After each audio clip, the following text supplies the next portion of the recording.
संभल हिंसा की आग अब राजनीति का तापमान बढ़ा रहा है।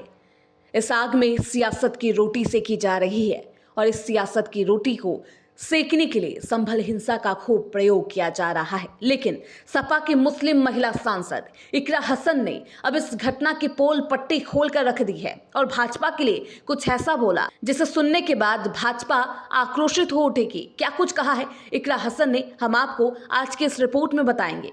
संभल की वो हिंसा जिसने 5 लोगों से उसका लाल छीन लिया है, उसका घर आंगन सूना हो गया है। उसकी मां चित्कार लगाकर अपने बेटे को पुकार रही है, लेकिन उसका बेटा अब कभी भी वापस उसके पास नहीं लौटेगा। इस संवेदनशील माहौल में सियासत भी खूब की जा रही है और सियासत का असर ऐसा है कि सभी धर्म विशेष को लेकर बयानबाजी हो रही है। लेकिन जो संभल में हिंसा हुई, सवाल यही उठता है कि आखिर उस साजिश का सूत्रधार कौन है। संभल में जामा मस्जिद के सर्वे को लेकर रविवार को ऐसी हिंसा भड़की कि जिसकी आग सोमवार तक जारी रही। अब भी हालात तनावपूर्ण है, लेकिन प्रशासन के द्वारा शांति कायम रखने की कोशिश की जा रही है, जद्दोजहद किया जा रहा है।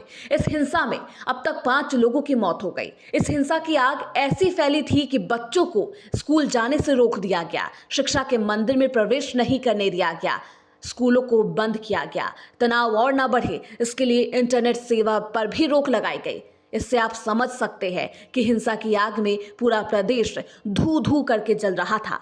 लेकिन इस आग को किसने लगाई, अब इसका खुलासा खुद इकरा हसन ने कर दिया। समाजवादी पार्टी की मुस्लिम महिला सांसद इकरा हसन ने पुलिस की कार्रवाई पर सवाल उठाया और कहा, प्रशासन सत्ता के हिसाब से काम कर रहा है, लोगों को सीधे गोली मारी जा रही है। यह बेहद ही अफसोस की बात है। पुलिस सर्वे करवाने के लिए अपने साथ जिन लोगों को ले गई थी, उसमें कई असामाजिक तत्व और हुड़दंगी भी शामिल थे, जिन्होंने उस दौरान धार्मिक नारे लगाकर माहौल खराब करने की कोशिश की। अगर पुलिस वहां पर मौजूद थी तो लोगों के हाथों में अवैध हथियार आए कहां से? और अगर वहां पर हालात बेकाबू हो रहे थे तो पुलिस ने उसको रोकने के लिए गोली के अलावा कोई और तरीका क्यों नहीं अपनाया? तो आखिरकार अब जनता भी जानना चाहती है कि जिस दंगे की आग में झुलसकर 5 लोगों की जान गई है, वह आग किसने लगाई?